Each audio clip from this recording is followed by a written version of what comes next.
Tim kuasa hukum Jering menemui Ketua Pengadilan Negeri Denpasar dan meminta penggantian majelis hakim. Kuasa hukum Jering juga meminta sidang digelar tatap muka dan berjanji akan menaati protokol kesehatan. Kuasa hukum Jering Wayan Suwardana mendatangi Pengadilan Negeri Denpasar guna menyampaikan permohonan penggantian majelis hakim dan meminta persidangan digelar secara tatap muka. Gendo bersama tim kuasa hukum I Gede Ari Astina alias Jerings bertemu langsung Ketua Pengadilan Negeri Denpasar yang menyatakan akan mempertimbangkan surat permohonan yang disampaikan kuasa hukum pentolan grup band Superman is Dead tersebut. Terkait permohonan penggantian majelis hakim, Sobandi bersikukuh mempertimbangkan jika ditemukan adanya intervensi kepentingan pada hakim dan adanya mutasi atau perpindahan hakim. Sikap Ketua Pengadilan Negeri Denpasar terhadap surat dari penasihat hukum terdakwa tersebut, kita akan mempelajari apa yang disampaikan oleh penasihat hukum dan segera kita akan membuat jawaban secara tertulis terhadap surat tersebut.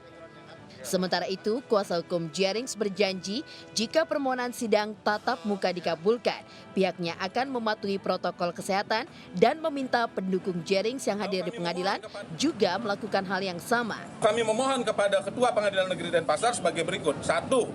Melakukan pergantian terhadap majelis hakim yang memeriksa mengadili perkara akuo dan segera mengeluarkan penetapan majelis hakim baru untuk memeriksa dan mengadili perkara akuo. 2. Mengabulkan permintaan klien kami agar persidangan terhadap klien kami atau terdakwa dilakukan dengan sidang tatap muka, bukan dengan sidang online atau telekonferensi. 3. Meminta agar Ketua Majelis Hakim Negeri Denpasar, meminta agar Ketua Pengadilan Negeri Denpasar untuk segera menanggapi surat permohonan pergantian majelis hakim ini secara tertulis sebelum dilaksanakannya sidang berikutnya. Sidang lanjutan kasus pencemaran nama baik dengan terdakwa I Gede Ari Astina rencananya akan dilanjutkan pada 22 September mendatang. Mengingat jadwal sidang yang ditentukan sebelumnya bertepatan dengan Manis Galungan.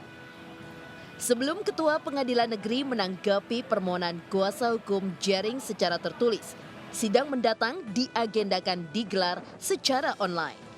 Dari Denpasar, Bali, Muhammad Muhyiddin, iNews melaporkan.